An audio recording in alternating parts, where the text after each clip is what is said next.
पुन्हा एकदा सर्वांचं स्वागत आहे. आपण सुरुवातीला आपल्या सिलेबसकडे एकदा पुन्हा बघून घेऊयात. आपण कुठपर्यंत आलोय आणि नंतर आपण आपल्या सब्जेक्टकडे वळूया. आपण हा पार्ट सविस्तरपणे बघितला आहे. मॅनेजमेंट इन्फॉर्मेशन सिस्टम याबद्दल आपण सविस्तर चर्चा केली आहे. त्यानंतर एक्सेल, मला वाटतं 4 ते 5 सेशन माझे एक्सेल वरती झालेले आहेत ऑलरेडी. बऱ्याचशा गोष्टी मी त्यातल्या एक्सप्लेन केल्यात आणि मी तुम्हाला मागेही आपल्या ग्रुपच्या माध्यमातून हे सांगितलं होतं की इथं या अलॉटेड सेशन्स मधनं पण जरी आपण काही कव्हर करू शकलो नाही, इन केस बऱ्याचशा गोष्टी आपण कव्हर करण्याचा प्रयत्न करतोय, पण जर काही झाल्या नाही तर मागच्या बॅचचे व्हिडिओज आपले मागच्या युट्यूब चॅनलवरती अवेलेबल आहेत. ते युट्यूब चॅनल पण मी तुम्हाला सगळ्यांना शेअर केलं होतं. त्याच्यावरती पण तुम्ही व्हिडिओ बघायला हरकत नाही. म्हणजे असं नको व्हायला की या गोष्टी आम्हाला सांगितल्या नाहीत. तर जवळजवळ 12 सेशनचं रेकॉर्डिंग आपल्या त्या युट्यूब चॅनलवरती अवेलेबल आहे ऑलरेडी. तर इन केस जर काही एखादा टॉपिक इथं कव्हर होऊ शकला नाही तर तुम्ही त्या युट्यूब चॅनलवरती जाऊन आपल्या मागच्या बॅचचे व्हिडिओज बघा. सब्जेक्ट तोच आहे, टॉपिक्स पण तेच आहेत. तर तुम्हाला ते व्हिडिओ पण तिथं बघून तुम्हाला या सगळ्या गोष्टी तिथं कळतील. तर इथंपर्यंत आपण आलो होतो. MS ऍक्सेस, आता मी तुम्हाला जसं म्हटलं की MS ऍक्सेसचा जो भाग आहे तो एखाद्या सेशन मध्ये मी तुम्हाला MS ऍक्सेस बद्दल मार्गदर्शन करेन नंतर. आज आपण ह्या टॉपिककडे वळतोय, IT एनेबल्ड सर्व्हिसेस. आता ह्या सगळ्या गोष्टी मी तुम्हाला आता जसं म्हटलं की तुम्ही ज्या काही गोष्टी शिकताय, ज्या काही गोष्टी तुम्ही शिकला असाल तुमच्या ग्रॅज्युएशन पोस्ट ग्रॅज्युएशन मध्ये IT रिलेटेड, ह्या कोर्समध्ये तुम्ही MIS कम्प्युटर ऍप्लिकेशनचा पहिला पार्ट जो झाला त्याच्यामध्ये तुम्ही काही ज्या गोष्टी शिकल्या असाल त्याचा ऍप्लिकेशन पार्ट आता इथं आहे. त्या टेक्नॉलॉजीचं ऍप्लिकेशन तुम्हाला इथं बघायला मिळतंय. तर यातले मला असं पर्सनली वाटत होतं की हा जो टॉपिक आहे पहिला, हा तुमच्या दैनंदिन जीवनाचा दैनंदिन कामकाजाचा हा एक भाग आहे. त्यामुळे याच्याबद्दलची माहिती ही तुम्हाला असली पाहिजे. मला माहित नाही तुम्हाला या पद्धतीचं काही ट्रेनिंग तुमच्या बँकेने किंवा तुम्ही कुठं तुम्हाला अशा पद्धतीचं प्रशिक्षण अटेंड करण्याचा योग तुम्हाला कधी आला होता की नाही. पण ह्या गोष्टी ज्या आहेत, कोर बँकिंग म्हणजे काय, इलेक्ट्रॉनिक पेमेंट सिस्टम हा जो पार्ट आहे, ह्या गोष्टी तुम्हाला माहिती पाहिजेत. कारण ह्या सर्व्हिसेस तुम्ही तुमच्या कस्टमरला देताय, त्यामुळे ह्या गोष्टींची माहिती ही तुमच्याकडे असली पाहिजे. तर म्हणून मी असा विचार केलाय, माझंही थिंकिंग आहे की या गोष्टी तुम्हाला पहिल्यांदा सांगाव्यात. त्यानंतर अतिशय महत्वाचा भाग जो आहे तो आहे इन्फॉर्मेशन सिक्युरिटीचा, सायबर क्राईम. तर हे 2-3 विषय जे मला वाटतात की जे तुम्हाला माहिती असायला पाहिजे. Not only for HDCM course, पण तुम्ही एक बँकर म्हणून आहात, तुम्ही एक बँकेमध्ये काम करताय, त्यामुळे ह्या गोष्टी तुम्हाला माहिती असल्या पाहिजेत. ई कॉमर्स, ई गव्हर्नन्स, ह्या सगळ्याच गोष्टी खरं तर महत्वाच्या आहेत. पण इतक्या सगळ्या गोष्टी आपल्याला कव्हर करता येणं शक्य नाही. तुम्ही ते युट्यूब चॅनल, आमचं जे मागच्या बॅचचं युट्यूब चॅनल आहे ते बघा. त्याच्यावरती जवळजवळ 12 ते 13 सेशनचं रेकॉर्डिंग त्या युट्यूब चॅनलवरती अवेलेबल आहे. त्याच्यामध्ये यातले बरेचसे टॉपिक मी कव्हर केलेले आहेत. तर आज आपण इलेक्ट्रॉनिक पेमेंट सिस्टम आणि सुरुवातीला कोर बँकिंग म्हणजे काय, आपण हे आजच्या सेशन मध्ये समजून घेणार आहोत. मला असं वाटतं की तुम्ही सगळेजण कोर बँकिंग रोज वापरताय, त्यामुळे तुम्हाला माहिती आहे की कोर बँकिंग म्हणजे नक्की काय. पण तुम्हाला एखाद्याने विचारलं की बाबा तुमच्या बँकेमध्ये कोर बँकिंग तुम्ही केलंय म्हणजे नक्की काय केलंय, तर तुम्हाला सांगता येईल का नाही ही मला स्वतःला शंका आहे. तुमच्यापैकी जे IT डिपार्टमेंटला काम करत असतील ते कदाचित थोडंफार सांगू शकतील, पण अदरवाईज जे ब्रँच मध्ये काम करणारी लोक आहेत त्यांना ह्या गोष्टी कितपत सांगता येतील ह्याची मला शंका आहे. म्हणून मी हा टॉपिक जो आहे हा आज इथं तुम्हाला समजावण्याचा प्रयत्न या आजच्या सेशन मधून मी करणार आहे. तर कोर बँकिंग म्हणजे काय नक्की. तर कोर या शब्दाचा अर्थ आहे की असा भाग की जो सेंट्रल, एखाद्या वस्तूच्या सेंट्रल म्हणजे गाभा आहे, म्हणजे कोर म्हणजे गाभा. थोडक्यात एखादं फळ म्हणलं आपण, फळाबद्दल आपण जर बोलत असू तर त्या फळाचं बी हा त्याचा गाभा आहे, कोर आहे. तर कोर म्हणजे सेंट्रलाइज्ड, कोरचाच अर्थ आहे सेंट्रलाइज्ड बँकिंग. म्हणजे कोर बँकिंगलाच आपण सेंट्रलाइज्ड बँकिंग असंही म्हणू शकतो. पूर्वीच्या काळातलं बँकिंग आणि आत्ताचं बँकिंग ह्याच्यामध्ये जमीन आसमानचा फरक आहे. पूर्वीच्या मॅन्युअल एन्व्हायरमेंटमध्ये अनेक गोष्टींचं लिमिटेशन हे आपल्याला होतं. आपला कस्टमर जो आहे तो कस्टमर हा त्या पर्टिक्युलर ब्रँचचा ग्राहक अशा पद्धतीनं त्याला त्याच्या सर्व्हिसेस मिळायच्या. म्हणजे तो इतर ब्रँचेस मध्ये जाऊन सर्व्हिसेस त्याला घेता यायच्या नाही पूर्वी. आज तुम्ही बघितलं तर एटीएम सारखी सुविधा जी आहे, तुमच्या बँकेचा एक एटीएम असो किंवा 100 असो किंवा 1000 एटीएम असो, तुम्हाला भारतामध्ये उपलब्ध असलेल्या जवळपास 2.5 लाख एटीएम वरती जाऊन सर्व्हिस घेण्याची सुविधा आज तुम्हाला टेक्नॉलॉजीमुळे मिळालेली आहे. आज युपीआय सारखी टेक्नॉलॉजी जी आहे ती युपीआयनी तर क्रांती केलेली आहे. दर महिन्याला त्याचा जो रेकॉर्ड आहे तो जवळजवळ 3 ते 4 बिलियन रेकॉर्ड्स ट्रान्झॅक्शन त्याच्यामध्ये केली जातात युपीआय प्लॅटफॉर्म, एकट्या युपीआय प्लॅटफॉर्ममध्ये. ह्या सगळ्या गोष्टीचा जर बेस आपण बघितला तर या सगळ्याचा बेस जो आहे तो आहे कोर बँकिंग. म्हणजे आपल्याकडे जर कोर बँकिंग आपण केलं नसतं तर आपल्याला ह्यापैकी कोणत्याच सुविधा आपल्या कस्टमरला यातल्या देता आल्या नसत्या. आता मी तुम्हाला ज्या काही गोष्टी एक्सप्लेन करेन त्यानंतर तुमच्या लक्षात येईल मी हे असं का म्हणतोय. आणि म्हणूनच ह्या सगळ्या सुविधांचा लाभ आपल्या कस्टमरला देण्यासाठी रिझर्व्ह बँकेची किंवा तुमच्या बाबतीत नाबार्डची पहिली कंडिशन होती की बँकेकडं कोर बँकिंग त्यांचं झालेलं असलं पाहिजे. तर तुम्हाला या पेमेंट सर्व्हिसेसचा भाग, सेंट्रलाइज पेमेंट सिस्टमचा भाग तुम्हाला होता येतो. तर तुमच्याकडे कोर बँकिंग का पाहिजे हे मी तुम्हाला आता इथे सांगितलं, नंबर 1. नंबर 2, आपल्या ज्या रेग्युलेटरी रिक्वायरमेंट आहेत, म्हणजे आपण कोर बँकिंग का केलं, त्याची गरज काय होती हे मी तुम्हाला इथे सांगण्याचा प्रयत्न केला. तर पहिली गोष्ट ही होती की तुम्ही जर कोर बँकिंग केलं नाही तर सेंट्रलाइज पेमेंट सिस्टमचा तुम्हाला भाग होता येणार नाही. तुम्हाला या सगळ्या सुविधा एनईएफटी, आरटीजीएस, सीटीएस या सगळ्या सुविधा तुम्हाला जर द्यायच्या असतील, एटीएमच्या सर्व्हिसेस म्हणजे सेंट्रलाइज एटीएम नेटवर्कच्या सर्व्हिसेस तुम्हाला जर द्यायचे असतील तर तुमच्याकडे सीबीएस हे असायलाच पाहिजे. ही त्याच्यासाठी एक प्री रिक्विसिट आहे, एक गरजेची गोष्ट त्याच्यामध्ये आहे. तर ह्याच्यासाठी आपल्याकडे कोर बँकिंगची आवश्यकता होती. दुसरी महत्वाची गोष्ट ही होती की आपला जो रेग्युलेटरी ऍस्पेक्ट आहे, म्हणजे रेग्युलेटरी कंप्लायन्सचा जो ऍस्पेक्ट आहे तो रिझर्व्ह बँकेला किंवा नाबार्डच्या दृष्टीनं हा दिवसेंदिवस अवघड होत चालला होता.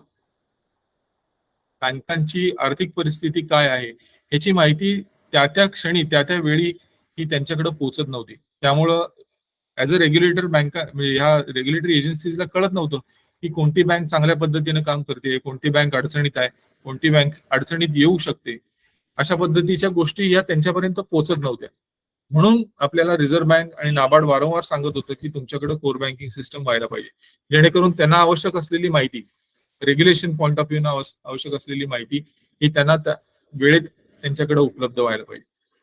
तिसरा महत्वाचा भाग हा होता की ऑर्गनायझेशनचं तुमचं जे मॅनेजमेंट आहे, म्हणजे तुमच्या थोडक्यात बोर्ड ऑफ डायरेक्टर्स, हे बोर्ड ऑफ डायरेक्टर्स जे असतात हे तुमची बँकेची तुमची धोरणं जी असतात बँकेची, या बँकांची धोरणं निश्चित करण्याचं काम हे तुमच्या बोर्डाकडे असतं.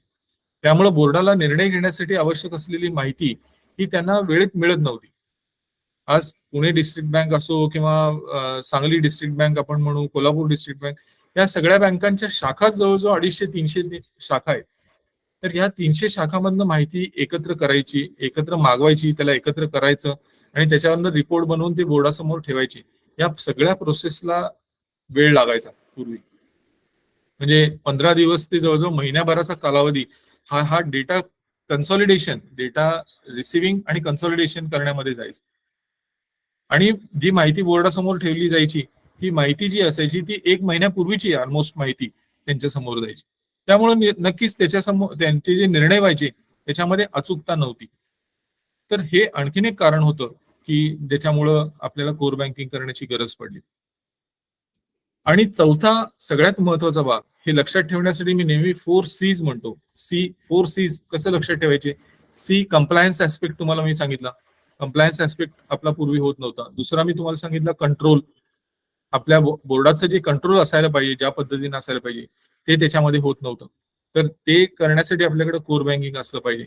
आणि तिसरा आता महत्वाचा भाग तुम्हाला सी जो सांगतोय तो आहे कस्टमर सर्व्हिस. तुमच्या ग्राहकाला आज सगळ्या सर्व्हिसेस ज्या आहेत त्या 24/7 ग्राहकाला अपेक्षित आहे. एस्पेशली यंग जनरेशन जे आहे, त्या यंग जनरेशनला तुमच्या सर्व्हिसेस ज्या आहेत ह्या ऑनलाईन पद्धतीनं तुमचा कस्टमर जो आहे तो ऑनलाईन पद्धतीने एक्सपेक्ट करतो. त्याला असं वाटतं की या सगळ्या सर्व्हिसेस त्याला घर बसल्या मिळाल्या पाहिजे, त्याच्या मोबाईलवरती उपलब्ध व्हायला पाहिजे, त्याच्या लॅपटॉपवरती त्याला हे बँकिंग ऍक्सेस करता आलं पाहिजे, बँकिंग सर्व्हिसेस ऍक्सेस करता आलं पाहिजे. ह्या कस्टमरच्या एक्सपेक्टेशन आहेत. आणि ह्या जर तुम्ही दिल्या नाही, म्हणजे ह्या एक्सपेक्टेशन तुम्ही जर सांभाळल्या नाही कस्टमरच्या, तर येणाऱ्या कालावधीमध्ये तुमचा कस्टमर हा तुम्हाला सोडून निघून जाईल. That is for sure. म्हणजे आपण कस्टमरला टेकन फॉर ग्रँटेड घेऊन येणाऱ्या काळामध्ये चालणार नाहीये. तर ह्या 4 गोष्टींसाठी आपल्याला कोर बँकिंग करण्याची गरज आपल्याला पडली. म्हणून आपण कोर बँकिंग केलं. तर compliance, regulatory compliance, customer service, control आणि चौथा महत्वाचा भाग जो आहे तो आहे कॉस्ट, की आपला खर्च जो आहे तो खर्च पण मर्यादित ठेवणं. बँकेचा खर्च बोलतोय मी, बँकेचा खर्च मर्यादित ठेवणं. आता खर्च मर्यादित कशासाठी ठेवायचा? तर तुमचा जर खर्च मर्यादित तुम्ही जर ठेवला नाही तर त्याचा इफेक्ट जो आहे तो तुमच्या नफ्यावरती होतो. त्यामुळं आज आपल्याला नफा जर चांगला कमवायचा असेल तर 2 गोष्टी आपल्याला कराव्या लागतात. एक तर आपल्याला आपला बिझनेस जो आहे तो आपला बिझनेस आपल्याला वाढवायला लागतो, नंबर 1. आणि दुसरी महत्वाची गोष्ट जी आहे की आपल्याला आपला खर्च जो आहे तो कमी करायला लागतो. आणि एक्झॅक्टली इथं आपल्याला टेक्नॉलॉजीचा उपयोग या दोन्ही गोष्टीसाठी आपण करून घेऊ शकतो. म्हणजे आपण आपला व्यवसाय टेक्नॉलॉजीच्या माध्यमातून वाढवू शकतो एका साईडला, आणि दुसऱ्या साईडला आपला जो खर्च आहे, आपला व्यवसाय चालवण्यासाठी येत असलेला खर्च जो आहे तो खर्च आपण या टेक्नॉलॉजीच्या माध्यमातून कमी करू शकतो. तर कोर बँकिंग का करायचं हा विषय मी तुम्हाला आता इथं सांगितलं की कोर बँकिंगची गरज काय. आता आपण हे समजून घेऊ की कोर बँकिंग म्हणजे नक्की काय. What is core banking? Core banking म्हणजे मी आता तुम्हाला जसं सांगितलं, कोर बँकिंग म्हणजेच सेंट्रलाइज्ड बँकिंग. म्हणजे काय की आपल्या सगळ्या शाखांमध्ये होत असलेले व्यवहार हे सगळे एका सेंट्रल लोकेशन वरती आपल्याला उपलब्ध करून देणारी जी टेक्नॉलॉजी आहे त्याला म्हणायचं कोर बँकिंग. आता हे इतकं सोपं आहे का? तर इतकं सोपं नाहीये. पण आपल्याला समजून घेण्यासाठी हे लक्षात ठेवा की आपल्याला आपल्या सगळ्या कस्टमरचा डेटा आपल्याला हा एका ठिकाणावरून कोर बँकिंगच्या माध्यमातून उपलब्ध होतो. मग हे कसं करता येईल आपल्याला? तर हे वेगवेगळ्या पद्धतीने आपण करू शकतो. कसं? तर त्यासाठी 2 पद्धती आहेत. एक पद्धत जी आहे ती सेंट्रलाइज्ड इम्प्लिमेंटेशन आपण त्याला म्हणतो. म्हणजे सगळ्या गोष्टी माझ्या एका सेंट्रल सर्व्हरवरतीच रेकॉर्ड होणार. बाकीच्या सगळ्या ब्रँचेस मधनं माझ्या जितक्या काही शाखा आहेत त्या शाखामधनं त्याला फक्त ऍक्सेस दिला जाणार. तर अशा पद्धतीची जी टेक्नॉलॉजी आहे त्याला म्हणतो आपण प्युअरली सेंट्रलाइज्ड इम्प्लिमेंटेशन. म्हणजे माझ्याकडं जो माझं डेटा सेंटर असेल त्या डेटा सेंटरमध्ये जे सर्व्हर्स असतील त्या सर्व्हरवरती होणारं प्रत्येक ट्रान्झॅक्शन जे आहे माझ्या शाखेमधलं हे ट्रान्झॅक्शन त्या सेंट्रल सर्व्हरवरती रेकॉर्ड होणार.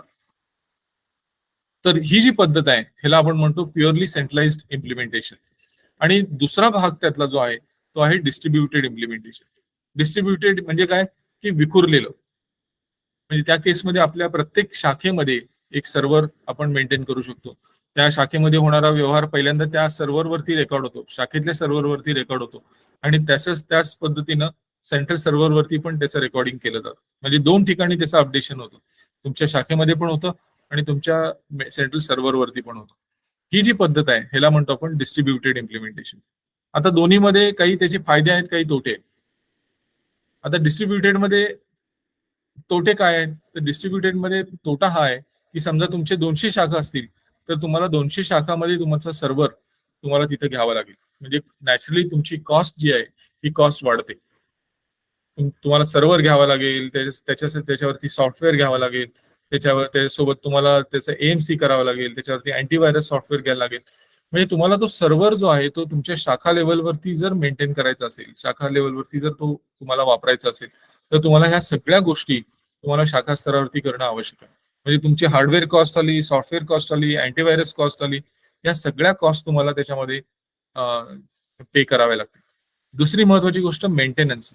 इयरली मेंटेनन्स तुम्हाला त्याचं एएमसी तुम्हाला घ्यावी लागेल. मेंटेनन्स कॉस्ट त्याच्यामध्ये आली.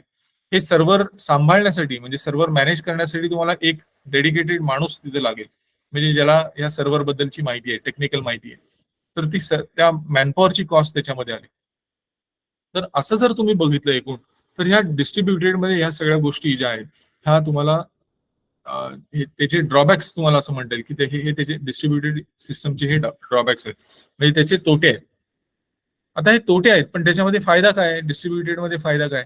समजा माझ्या सेंट्रल सर्व्हरला काही अडचण आली, सेंट्रल सर्व्हर जर क्रॅश झाला किंवा सेंट्रल सर्व्हर जिथे मी ठेवलेलं आहे ते लोकेशनला काही अडचण आली, काही होऊ शकते त्याच्यामध्ये, फायर होऊ शकते, अर्थक्वेक होऊ शकते, फ्लड येऊ शकतो, कोणत्याही प्रकारचा धोका ज्याला आपण नैसर्गिक आपत्ती म्हणतो, तर अशा प्रकारची कोणतीही नैसर्गिक आपत्ती आपल्याला सेंट्रल लोकेशनवरती येऊ शकते.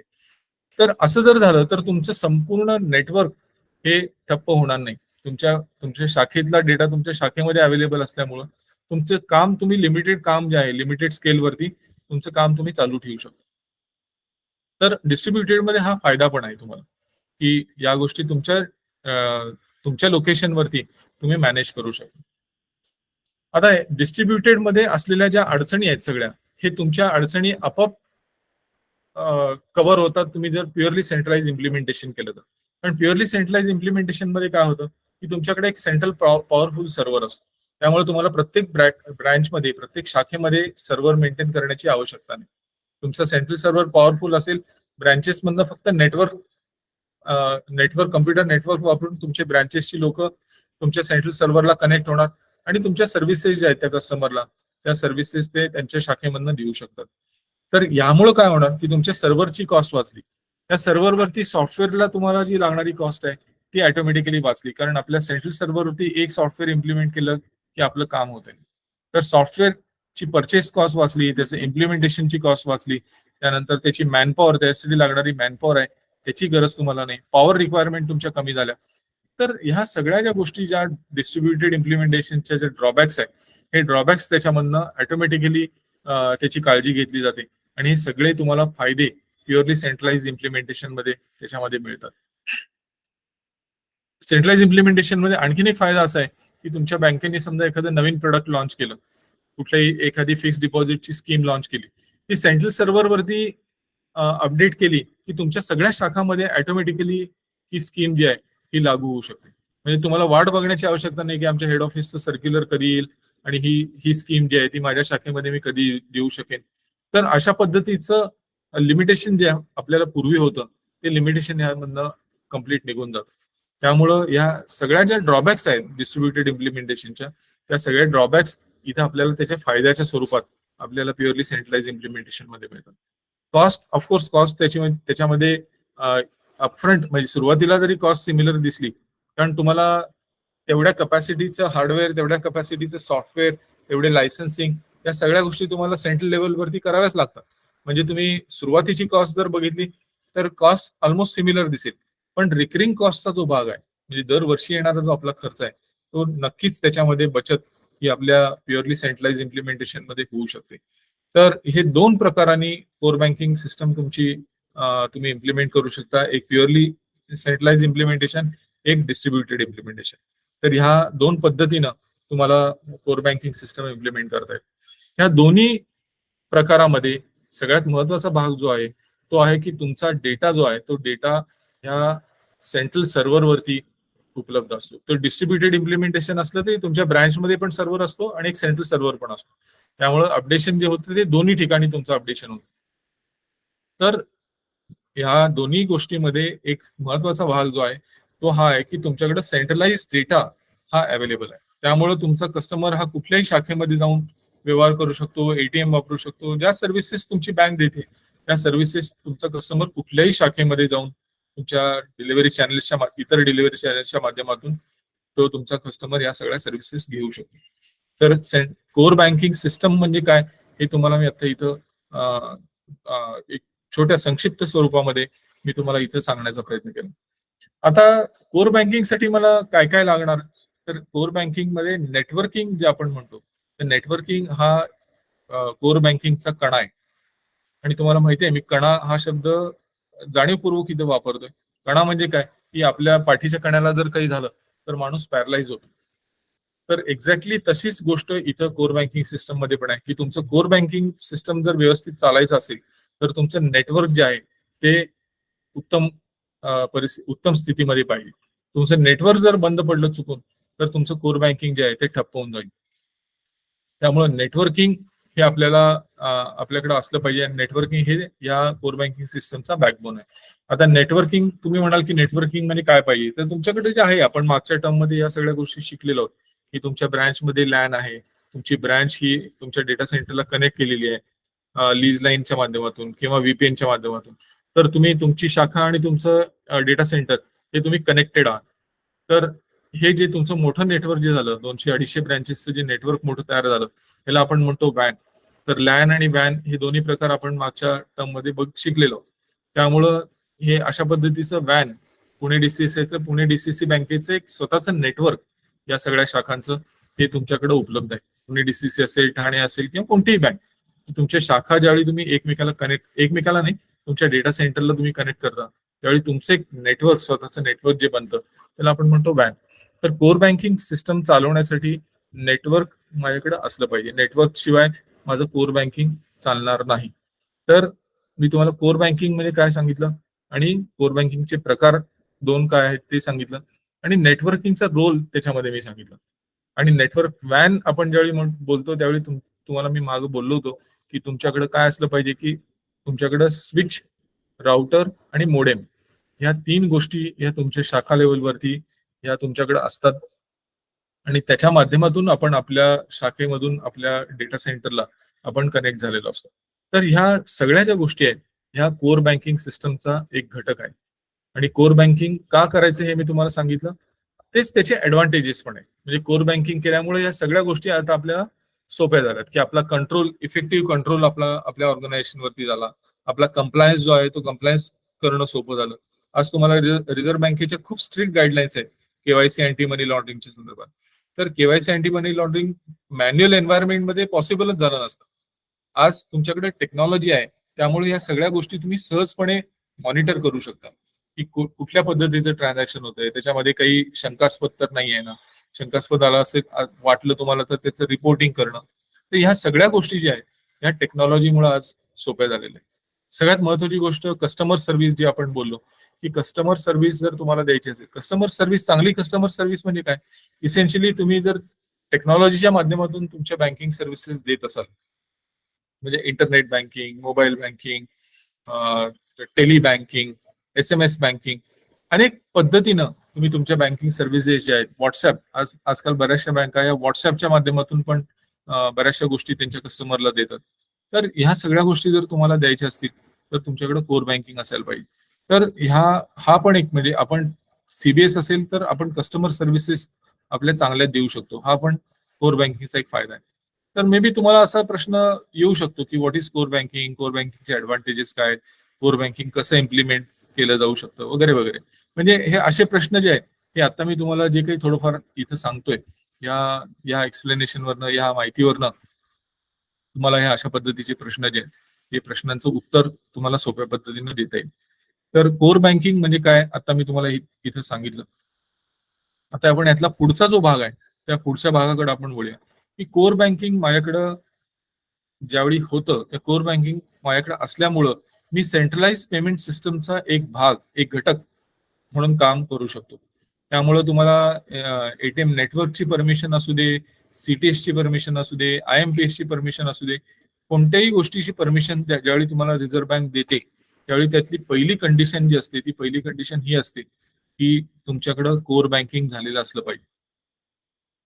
अर्बन कोऑपरेटिव्ह बँकांच्या बाबतीत परिस्थिती जरा बरी होती, पण आपल्या जिल्हा बँका ज्या आहेत या जिल्हा बँका या टेक्नॉलॉजी इम्प्लिमेंटेशनच्या बाबतीत खूप मागं होते आणि त्यामुळं नाबार्डला या गोष्टीमध्ये पुढाकार घ्यावा लागला आणि जवळपास 200 बँकांचं CBS, 200 बँकांच्या मध्ये CBS इम्प्लिमेंटेशन करण्याचं काम हे नाबार्डनी स्वतः हाती घेतलं. आणि आज परिस्थिती अशी आहे की भारतातल्या जवळजवळ 360-361 ज्या जिल्हा बँका आहेत त्या सगळ्या जिल्हा बँकांच्याकडे आज कोर बँकिंग इम्प्लिमेंट झालेलं आहे. तर ह्याचं सगळं श्रेय मी असं म्हणेन की नाबार्डला जातं की त्यांनी वॉर फुटिंगवरती, युद्ध पातळीवरती काम करून हे जे आहे तुमचं कोर बँकिंग जे आहे हे कोर बँकिंग सिस्टम लागू केली सगळ्या जिल्हा बँकांच्या.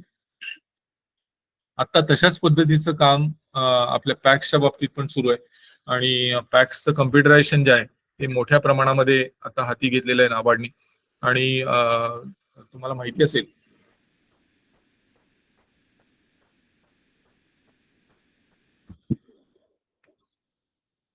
की हे अंतिम टप्प्यात आलेलं आहे काम, की पॅक्सचं कम्प्युटरायझेशन जे आहे ते काम अंतिम टप्प्यात आलेलं आहे. बऱ्याचशा ठिकाणी नाबार्डची टीम जातीये, त्या स्टेटची टीम जातीये आणि पॅक्सचं कम्प्युटरायझेशन तुमच्याकडे जसं CBS आहे तशाच पद्धतीनं एक सेंट्रलाइज सॉफ्टवेअर इम्प्लिमेंट करण्याचं काम हे नाबार्डच्या माध्यमातून आता होते.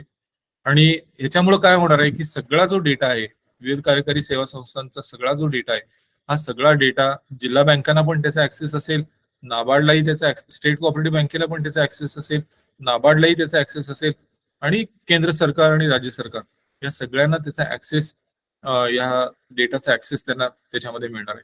यामुळं त्यांची जी धोरणात्मक निर्णय आहेत, हे धोरणात्मक निर्णय चांगल्या पद्धतीने घेण्यासाठी जिल्हा बँकांना, राज्य सहकारी बँकांना आणि दोन्ही सरकारना, राज्य सरकार आणि केंद्र सरकार यांना या पॅक्स कम्प्युटरायझेशनचा खूप मोठ्या प्रमाणामध्ये उपयोग होणार आहे. तर आपल्याकडे जसं सीबीएस आहे तशाच पद्धतीचे कोर बँकिंग सॉफ्टवेअरचं इम्प्लिमेंटेशन आता हे पॅक्स साठी सुरू आहे. आता आपण येऊ दुसऱ्या त्यातला पार्ट बी कडं, म्हणजे आपण ह्या सुविधा, ह्या टेक्नॉलॉजीवरती आधारित ज्या सुविधा आहेत त्या नक्की थोड्याशा आपण इथं समजून घेण्याचं काम आपण आता इथं करू. आता आपण जे म्हणतो की आपण इलेक्ट्रॉनिक पेमेंट सिस्टम मध्ये काय काय येतं नक्की, तर सगळ्यात पहिली गोष्ट जी तुम्हाला माहिती आहे, जी खूप आधी सुरू झाली, त्याला आपण म्हणायचो ईसीएस, इलेक्ट्रॉनिक क्लिअरिंग सर्व्हिसेस.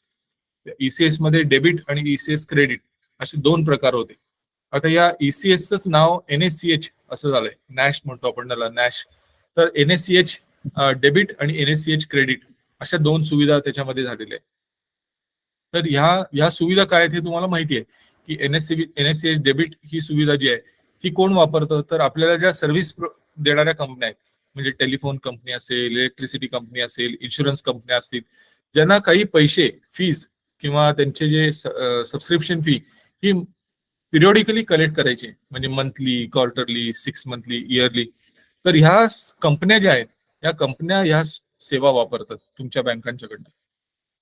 त्या एनएससीएच डेबिट वापरतात. म्हणजे काय की कस्टमरची जी अकाउंट आहे, हे कस्टमरची अकाउंट ठराविक कालावधीनंतर डेबिट होतात. म्हणजे फॉर एक्झाम्पल द्यायचं असेल तुम्हाला उदाहरण, तर इलेक्ट्रिसिटी पेमेंट. तर दर महिन्याला साधारणतः 4 तारखेला इलेक्ट्रिसिटी बिल जनरेट होतं आणि मी जर एनएससीएच डेबिट फॅसिलिटी घेतली असेल तर माझ्या खात्यावरनं ते माझ्या बिलाची अमाऊंट जी असेल ती डायरेक्ट वजा होते. आणि अशा माझ्यासारखे जे शेकडो, हजारो, लाखो कस्टमर्स असतील त्या प्रत्येकाच्या खात्यामधनं त्याची जी बिल अमाऊंट आहे ती वजा होते आणि ते एकत्रित झालेले पैसे ही तुमची बँक काय करते की ह्याचं क्रेडिट जे आहे ते क्रेडिट त्या इलेक्ट्रिसिटी कंपनीला देते. म्हणजे ही झाली एनएससीएच डेबिट फॅसिलिटी, जिथे काय होतं की मल्टिपल अकाउंट्स जे आहेत ते डेबिट होतात, म्हणजे त्यांच्या खात्यातनं पैसे वजा होतात आणि जी सर्व्हिस प्रोव्हायडर कंपनी आहे, इलेक्ट्रिसिटी कंपनी असेल, टेलिफोन कंपनी असेल, इन्शुरन्स कंपनी असतील, तर त्या कंपनीला त्याचं क्रेडिट मिळतं. म्हणजे हे पैसे त्या कस्टमरच्या खात्यातनं वजा होणार, त्या सगळ्या पैशांची टोटल करून तेवढे पैशाचं क्रेडिट, तेवढे पैसे त्या सर्व्हिस प्रोव्हायडर कंपनीच्या खात्यामध्ये जमा होणार. ही झाली एनएससीएच डेबिट फॅसिलिटी. म्हणजे एनएससीएच डेबिट लक्षात घ्यायचं, मल्टिपल डेबिट सिंगल क्रेडिट ही फॅसिलिटी आहे. आता दुसरी फॅसिलिटी जी आहे ती ह्याच्या बरोबर उलटी, एनएससीएच क्रेडिट.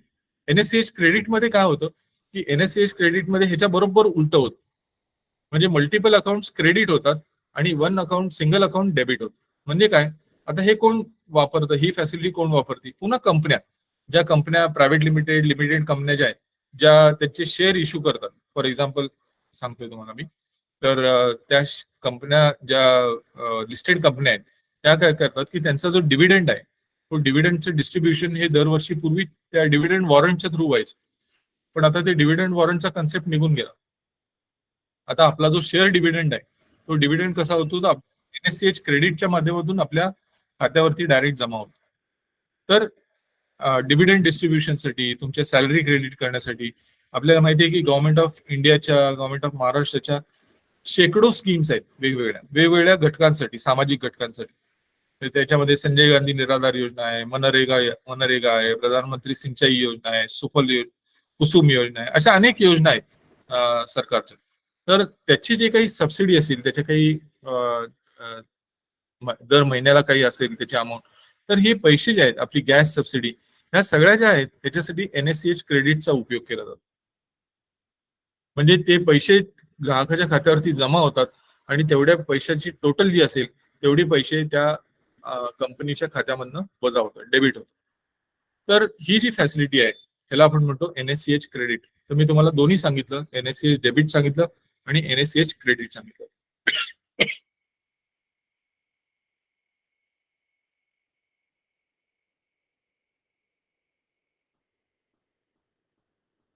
तर एनएससीएच डेबिट, एनएससीएच क्रेडिट. आता ह्या फॅसिलिटीज ज्या आहेत या तुमच्याकडे जर सीबीएस नसेल तर तुम्हाला ह्या सर्व्हिसेस देता येणार नाही. ओके, आता पुढे जाऊ आपण. एनईएफटी आणि आरटीजीएस हे तुम्ही रोज तुमच्या शाखांमधनं ह्या सुविधा तुमच्या कस्टमरला देत असाल की एनईएफटी आणि आरटीजीएस. मग आता ह्या सुविधा नक्की आहेत काय? एनईएफटीचा लॉंग फॉर्म आहे national electronic fund transfer, NEFT. आणि दुसरा जो प्रकार आहे फंड ट्रान्सफर करण्याचा तो आहे RTGS, real time gross settlement system. NEFT national electronic fund transfer system आणि RTGS real time gross settlement system.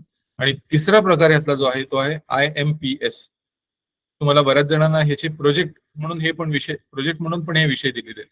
तर तुम्हाला ज्यांनी या विषयावरती प्रोजेक्ट केला असेल त्यांना याची अजून थोडीशी माहिती मिळाली असेल. तेच अपेक्षित आहे की तुम्हाला याबद्दलची डिटेल माहिती या निमित्तानं तुम्हाला तुमच्यापर्यंत पोहोचेल.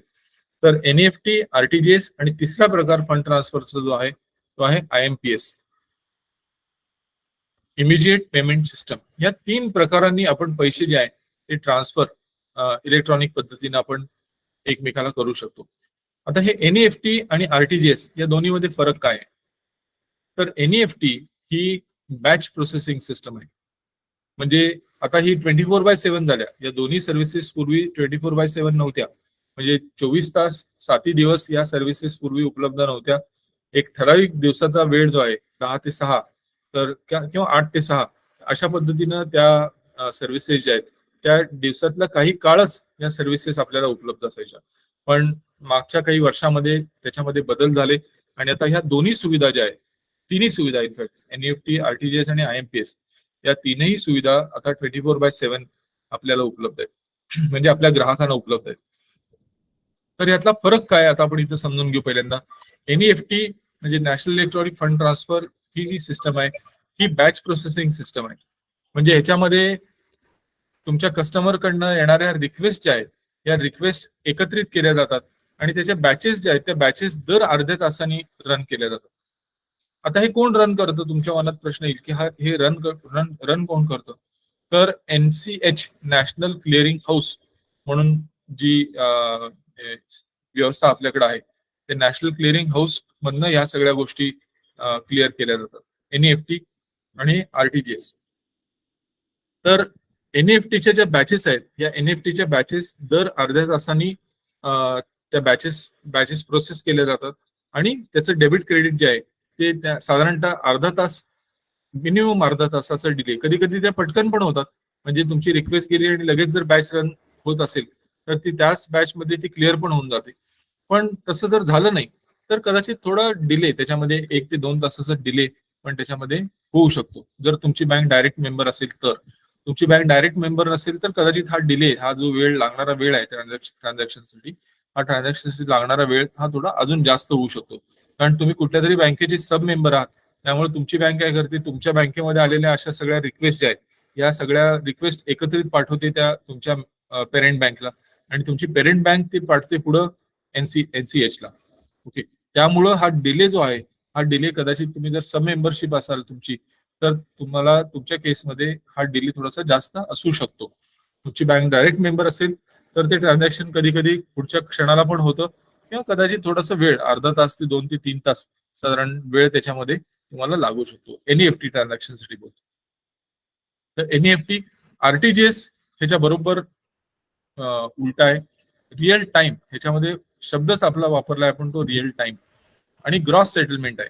आता रिअल टाइमचा अर्थ काय की तुम्ही आरटीजीएस ची रिक्वेस्ट ओके केली, रिक्वेस्ट प्रोसेस केली, पाठवली की पुढच्या क्षणाला हे डेबिट क्रेडिट जे आहे हे पुढच्या क्षणाला त्या कन्सर्न अकाउंटमध्ये डेबिट आणि क्रेडिट होऊन जातं.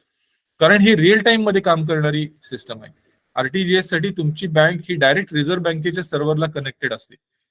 म्हणजे सगळेच मेंबर बँक, आरटीजीएसच्या ज्या काही मेंबर्स आहेत, मेंबर बँक आहेत, या सगळ्या बँका रिझर्व्ह बँकेच्या सर्व्हरला कनेक्टेड असतात आणि तुम्ही रिक्वेस्ट टाकल्या पुढच्या क्षणाला त्याचं डेबिट क्रेडिट जे आहे ते पुढच्या क्षणाला डेबिट क्रेडिट या दोन्ही पार्टीजना त्याचं डेबिट क्रेडिट मिळतं. हा झाला पहिला भाग. आणि पुढचा जो भाग आहे तो आहे ग्रॉस सेटलमेंट. म्हणजे काय की रिअल टाइम ग्रॉस सेटलमेंट, आरटीजीएसनी जर तुम्हाला पैसे पाठवायचे असतील, आरटीजीएस प्लॅटफॉर्मनी जर पैसे तुम्हाला पाठवायचे असतील तर मिनिमम अमाऊंट कंडिशन आहे त्याच्यामध्ये. म्हणजे तुमची आरटीजीएस साठी मिनिमम अमाऊंट, कमीत कमी अमाऊंट किती असली पाहिजे, तर 2 लाख आणि 2 लाखाच्या वर अमाऊंट जर तुमची असेल तर तुम्ही आरटीजीएस करू शकता. अदरवाईज नाही. तुमची अमाऊंट जर 500 रुपये, 1000 रुपये, 1.5 लाख रुपये, 1,75,000, तुम्हाला आरटीजीएस न ही अमाऊंट पाठवता येत नाही. आरटीजीएस ने अमाऊंट पाठवायची असेल तर 2 लाख आणि अबाऊ ही त्याची कंडिशन आहे. म्हणून त्याला आपण म्हणतो ग्रॉस सेटलमेंट सिस्टम आहे. ओके. मग 5 लाखाची अमाऊंट आपण एनईएफटी ने पाठवू शकणार का? तर त्याचं उत्तर आहे येस. तुम्ही जर एनईएफटी ने पाठवायचं असेल तर एनईएफटी ने पाठवू शकता, पण एनईएफटी मध्ये डिले आहे. त्यामुळे हे स्वाभाविक आहे की ज्याला 2 लाखाच्या वरची अमाऊंट पाठवायची असेल तो नॉर्मली आरटीजीएस प्रिफर करतो, की जेणेकरून ते पैसे जे आहेत ते समोरच्या पार्टीला लगेच मिळावेत. तर एनईएफटी आणि आरटीजीएस या दोन्ही गोष्टी मी तुम्हाला सांगितल्या. आता एनईएफटी आरटीजीएस करत असताना कंडिशन याच्यामध्ये काय, की तुमच्या प्रत्येक बँकेकडं तुमचा आयएफएससी कोड असला पाहिजे. तुम्ही आयएफसी बरेच लोक म्हणतात आयएफसी नाही, it is IFSC, Indian financial system code असं त्याचं नाव आहे. तो आयएफएससी कोड तुमच्या प्रत्येक बँकेकडे असला पाहिजे. तुमच्या कस्टमरच्या चेकबुक वरती हा प्रिंटेड पण असतो, तुम्ही बघितला असेल. तर हा आयएफएससी कोड आहे. हा 11 कॅरेक्टरचा आयएफएससी कोड असतो. त्याचे पहिले 4 कॅरेक्टर्स असतात, ती बँक दर्शवतात. त्यानंतर 5वं कॅरेक्टर जे असतं, 5वी पोझिशन ही नेहमी 0 असते. त्यामुळे तुमच्या कस्टमरनी आयएफएससी कोड लिहिलाय आणि 5व्या डिजिटला, 5व्या पोझिशनला समजा काहीतरी नंबर टाकलाय, तर तुम्ही पटकन त्याला सांगता आलं पाहिजे की बाबा हे तुझा आयएफएससी कोड चुकलाय. कारण 5वं पोझिशन जी आहे ती आजच्या घडीला तरी ही 0 असते.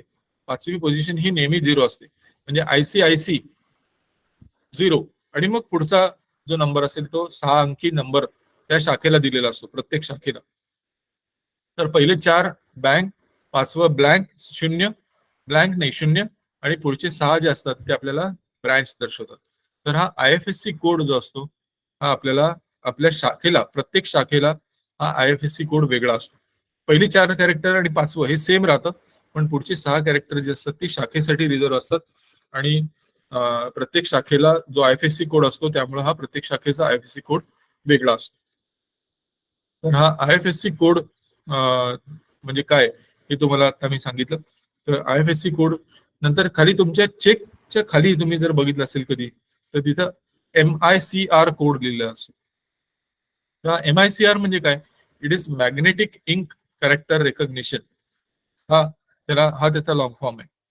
एनिवे ते आपण सीटीएस तुम्हाला मी सांगेन त्यावेळी तुम्हाला मी सांगतो. पण एनईएफटी आरटीजीएस करत असताना तुम्हाला तुमच्या कस्टमरकडनं त्याला ज्याला पैसे पाठवायचे त्याचा अकाउंट नंबर, बँकेचा ब्रँचचा कोड, आयएफएससी कोड आणि पैसे, या सगळ्या गोष्टी त्याच्याकडनं तुम्हाला समजून घ्याव्या लागतात, भरून घ्याव्या लागतात, आणि नंतर तुम्ही एनईएफटी किंवा आरटीजीएस जे आहे ते त्याच्यामध्ये करू शकता. तर एनईएफटी आणि आरटीजीएस करण्यासाठी आपल्याला काय आवश्यक आहे, तर आपल्या प्रत्येक बँकेला मेंबरशिप असते. त्याच्यासाठी आरटीजीएस साठी तुम्हाला मेंबरशिप कुठल्याही सर्व्हिसेस या तुम्हाला द्यायच्या असतील तर याची मेंबरशिप तुम्हाला आरबीआय कडनं किंवा एनपीसीआय कडनं घ्यावी लागते. आरटीजीएसच्या बाबतीत तुम्हाला आरबीआय कडनं परमिशन घ्यावी लागेल. बाकीचे जे चॅनल्स आहेत त्याच्यासाठी तुम्हाला परमिशन एनपीसीआय कडनं घ्यावी लागेल. तुम्ही त्या सर्व्हिसेसचे मेंबर होता. तर एनईएफटी आणि आरटीजीएस या 2 गोष्टी मी तुम्हाला आता इथं सांगितल्या. आरटीजीएस मध्ये मी तुम्हाला काय सांगितलं की आरटीजीएस ही रिअल टाइम सिस्टम आहे, इन्स्टंट सिस्टम आहे, आणि त्याच्यामध्ये पैसे पाठवायची जी लिमिट आहे ते मिनिमम 2 लाख आणि अबाउट असं त्याचं कंडिशन आहे. तर तुम्हाला आरटीजीएस न पैसे पाठवायचे असतील तर मिनिमम 2 लाख रुपये त्याच्यावरनं पाठवायला लागतात आपल्याला. आता तिसरी सिस्टम जी आहे ती आहे आयएमपीएस. आयएमपीएसचा लॉंग फॉर्म आहे इमिजिएट पेमेंट सिस्टम. आता ही इमिजिएट पेमेंट सिस्टम जी आहे ही आरटीजीएस सारखीच काम करते, त्याच्या नावातच आहे इमिजिएट. त्यामुळे ही पण रिअल टाइम सिस्टम आहे. तुम्ही आयएमपीएसच्या माध्यमातून पैसे पाठवले की ते लगेच इन्स्टंटली समोरच्याच्या खात्यामध्ये जमा होतात. तर आयएमपीएस साठी मला काय लागेल, तर आयएमपीएस सुविधा जर मला माझ्या बँकेला द्यायची असेल तर मला माझ्या कस्टमरला त्याचा अकाउंट नंबर तर आपण दिलेला असतोच, त्या आयएफएससी कोड आपल्याला लागतो. आयएमपीएसच्या माध्यमातून ज्यावेळी पैसे ट्रान्सफर करायचे असतील त्यावेळी काय काय लागते ते सांगतोय, की मला त्या समोरच्या माणसाचा अकाउंट नंबर लागेल, त्याचं कुठल्या बँकेत खाता आहे ते लागेल, त्याचा IFSC कोड लागेल आणि किती पैसे पाठवायचे हे लागेल. आणि आणखीन एक महत्वाची गोष्ट म्हणजे त्याचा MMID म्हणतो आपण त्याला. तर हा MMID हा पण आपल्याला त्या कस्टमरकडनं आपल्याला त्याचा घ्यावा लागेल. हा 7 डिजिटचा MMID असतो, कोड असतो. तो कोड आपल्याला त्या कस्टमरकडनं घ्यावा लागतो. तर आपण हे पैसे जे आहेत, हे पैसे एक व्यक्ती दुसऱ्या व्यक्तीला ह्या सगळ्या डिटेल्स मिळाल्यानंतर हे पैसे IMPSच्या माध्यमातून ती व्यक्ती पाठवू शकते. काही बँकांनी या सुविधा त्यांच्या मोबाईलच्या माध्यमातून दिलेल्या नाही आहेत. तर हे ब्रँचेसमध्ये पण पैसे ट्रान्सफर करता येऊ शकतात आपल्याला IMPSच्या माध्यमातून. तर तुमची शाखा त्या केसमध्ये त्याच्या म्हणजे शाखेमध्ये असलेलं जे अकाउंट आहे त्या अकाउंटवरती ते पैसे त्याच्याकडे जमा होतात आणि ती व्यक्ती त्या अकाउंटमधनं येऊन पैसे काढू शकते. तर अशा पद्धतीनं ह्या 3 सर्व्हिसेस ज्या आहेत, NEFT, RTGS आणि IMPS, या 3 सुविधाच्या माध्यमातून हे पैसे आपले कस्टमर जे आहे एकमेकांना ट्रान्सफर करू शकतात. या सुविधा तुम्ही सगळेजण आता देताय, सगळ्या बँका या सुविधा तुमच्या कस्टमरला देत आहेत. त्यामुळं ह्या काय आहेत हे आता आपण इथं समजून घेण्याचा प्रयत्न केला. आणि पुढची एक जी आहे आता जी सगळ्यात पॉप्युलर सुविधा जी आहे ती आहे UPI पेमेंट. UPI म्हणजे युनिफाईड पेमेंट इंटरफेस असं त्याला आपण म्हणतो, युनिफाईड पेमेंट इंटरफेस. तर ह्या UPI पद्धतीमुळे तर अक्षरशः क्रांती झालेली आहे. आणि UPIचे मी आता तुम्हाला सुरुवातीलाच म्हटलं की ऑलमोस्ट बिलियन्स ऑफ ट्रान्झॅक्शन्स, 100 कोटी, बिलियन म्हणजे 100 कोटी ट्रान्झॅक्शन्स ही एका महिन्यामध्ये होत आहेत. 3 ते 4 बिलियन ट्रान्झॅक्शन्स एका महिन्यामध्ये रेकॉर्ड होत आहेत UPIच्या माध्यमातून. तर ही एक मोठी अचिव्हमेंट आहे आपल्या देशासाठी. आणि सगळे लोक म्हणजे जनसामान्यांच्या पर्यंत आता ही खऱ्या अर्थाने UPI टेक्नॉलॉजी जी आहे ती पोहोचलेली आहे. आपण जे गुगल पे, पेटीएम, फोन पे या सगळ्या ज्या सुविधा हे सगळे जे कंपन्या आहेत ह्या सर्व्हिस प्रोव्हाइड करणाऱ्या कंपन्या. तर ह्या कंपन्या काय करतात की ह्या UPI प्लॅटफॉर्मचा उपयोग करून त्यांच्या कस्टमरला ही सुविधा प्रदान करतात. म्हणजे UPIच्या माध्यमातून पेमेंट करण्यासाठी. तर जीपे, गुगल पे, पेटीएम, फोन पे हे तर तुम्हाला मी सांगितलंच. पण NPCIनी स्वतः पण एक ऍप्लिकेशन डेव्हलप केलेलं आहे, त्याचं नाव आहे भीम, BHIM. भीम म्हणजे काय? भारत इंटरफेस फॉर मनी. तर ह्या माध्यमातून सुद्धा आपण UPI पेमेंट करू शकतो. म्हणजे एक व्यक्ती दुसऱ्या व्यक्तीला या UPI प्लॅटफॉर्मचा उपयोग करून पैसे पाठवू शकते. आणि याच्यामध्ये मिनिमम मॅक्झिमम अमाऊंटचं लिमिटेशन जसं इकडे NEFT RTGS मध्ये आहे तसं इकडे लिमिटेशन तुम्हाला काही नाही. अगदी आपण बघतो की आपण भाजीवाल्याला 5 रुपये, 10 रुपये, चहा घेतल्यानंतर 5,000 रुपयाचे जे काही पेमेंट आहे ते आपण हे आजकाल सहजपणे या सर्व्हिसेसचा उपयोग करून, म्हणजे भीम, जीपे, पेटीएम या सर्व्हिसेसचा उपयोग करून आपण ह्या सुविधा, आपण हे पेमेंट आपली जी आहे ही पेमेंट आपण सहजपणे करतो. तर ही जी टेक्नॉलॉजी आहे ही आहे UPI, युनिफाईड पेमेंट इंटरफेस. आणि आता मी तुम्हाला जी नावं सांगितली, गुगल पे, फोन पे, पेटीएम, हे सगळे सर्व्हिस प्रोव्हायडर्स आहेत. त्याला third party service provider, TPSP म्हणतात, थर्ड पार्टी सर्व्हिस प्रोव्हायडर्स. तर हे सगळे जे आहेत हे थर्ड पार्टी सर्व्हिस प्रोव्हायडर्स आहेत जे UPI प्लॅटफॉर्मचा उपयोग करतात आणि या सुविधा त्यांच्या कस्टमर्सला प्रदान करतात. तर 4 गोष्टी आपण आज इथं बघितल्या, NEFT, RTGS, IMPS आणि UPI. आणि ह्या सगळ्या गोष्टी पुन्हा एकदा सांगतो जाता जाता की ह्या सगळ्या गोष्टी जर तुमच्याकडे CBS नसेल, तुमच्याकडे जर कोर बँकिंग सिस्टम तुम्ही इम्प्लिमेंट केलेली नसेल तर ह्या कुठल्याच गोष्टी, या कुठल्याच सुविधा या तुम्हाला तुमच्या कस्टमरला देता येत नाही. तर इथे मी आता तुम्हाला कोर बँकिंग म्हणजे काय समजावून सांगण्याचा प्रयत्न केला. त्यानंतर कोर बँकिंग का आवश्यक आहे, त्याचे फायदे काय आहेत, ह्या गोष्टी आपण बोललो. त्यानंतर नेटवर्किंगची गरज त्याच्यामध्ये काय, नेटवर्किंगचा रोल त्याच्यामध्ये काय हे आपण बघितलं. त्यानंतर इलेक्ट्रॉनिक पेमेंट सिस्टम मधले 4 महत्वाचे घटक आपण आज या सेशन मध्ये समजून घेण्याचा प्रयत्न केला. जर तुम्हाला काही विचारायचं असेल तर आपण एक सेशन 5 मिनिटं ओपन ठेवू. तुमची काही शंका असेल तर विचारायला हरकत. आपला जो ATM नेटवर्क, CTS या 2-3 गोष्टी त्याच्यामध्ये उरल्यात, त्या गोष्टीबद्दल तुम्हाला मी थोडंसं नेक्स्ट सेशन मध्ये सांगेन. कुणाला काही विचारायचं असेल तर विचारू शकतो.